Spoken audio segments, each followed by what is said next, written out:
all experience heartbreak, loss, do you need a candle?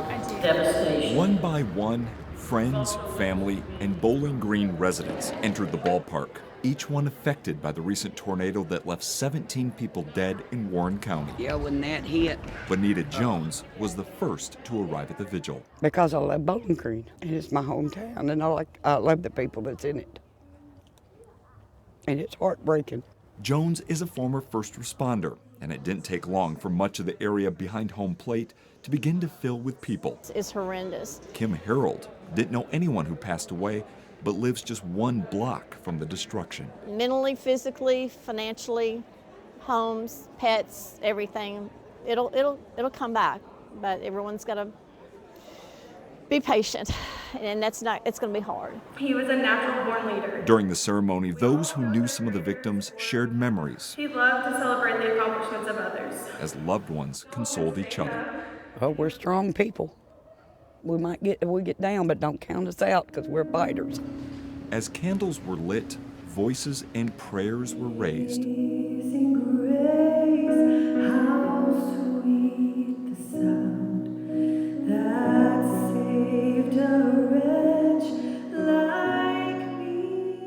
For a community vowing to be stronger than ever. Bowling Green's gonna be just fine. I believe that, I really do. If I didn't, I wouldn't be here.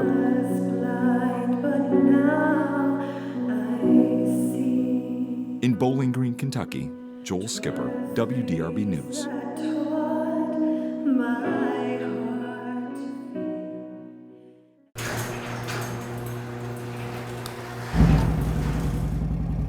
At the Shepherdsville home, unmistakable orange. Orange happens to be Harley Davidson's color. This bike is a full-time hobby. It can be a pain in the butt sometimes. But for the man who's washing it, it's an important one that gets him outside and away from the thoughts inside his head. I get seen by the VA because of PTSD. He's retired Army Sergeant Nicholas Tabor, enlisted in 2004, and infantryman in southern Afghanistan in 2010 and 2011. Our goal while we were there was to win the hearts and minds of the local people. A decade later, Tabor doesn't look for attention, but he sits here to make a plea, one he hopes will save lives. I'm trying to get my story out to try and get my interpreter out of harm's way. As Afghanistan falls to the Taliban, Tabor worries about the interpreter, Abdul, still there with his family. The interpreter now in hiding, worried he'll be killed for helping and protecting American soldiers like Tabor. In their eyes, it's treason for their people to help the U.S. That's how the Taliban sees it. They behead you on the spot. Then these past, over 2 days, he has been blowing my Facebook up. But know that if I do not take my father, mother, and brother with me, they fall into the hands of the Taliban. And that's the dilemma. Tabor believes Abdul can get out with his passport, just like other interpreters who've received asylum in the U.S. But he won't leave his family behind. And with the Taliban pressing, there may not be enough time or even a way to get them all to safety. I don't want to have his blood on my hands because of what our U.S. government has decided to do. Ever the soldier, Tabor won't quit, even with this mission in the government's hands. Abdul has a pure heart. He's a good man, and I would be very angry at our U.S. government if I have to go to sleep at night knowing that he's killed. It's been rough, chaotic, very emotional. Home for the Clark family isn't defined by four walls. It's any space where they can be together. No matter how hard it is or how rough it gets, you always love each other and you always stick together, no matter what. About 6 months now, Mom, Dad, and kids have been living in their van after being evicted. It currently sits at a gas station parking lot in Mount Washington, but it doesn't go very far anymore. The van hasn't been, it'll start. It'll give out heat, but it cannot drive. Lonnie, a senior at Bullitt East, has spent many mornings walking to school this year, but she's kept up her grades and has scholarships for college.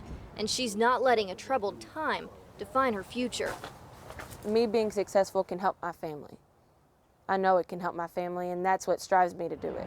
Homeless advocates with Mark 12 Ministries have been pushing for a full-time shelter in the communities to help families just like the Clarks. Mark 12 helps connect families with meals, support services, and ways to start looking for housing. Take care. But the executive director says right now, even rapid housing is taking months. If I opened a shelter today, I could probably easily have 50 people in it. The Clark family says they'd be in that shelter, but without one, they're in the van. And the kids are sent to stay with family in Louisville each night. That's the hardest part for me, is my kids having to go at nighttime somewhere else. They're working with groups like Mark 12, hoping to make steps toward a permanent home again and be a voice for a shelter in the meantime. I know later on in the future, yes, I may not have the best thing right now, but who says you can't have more? In Bullitt County, Darby Bean, WDRB News. Roll out the color to make the colors pop.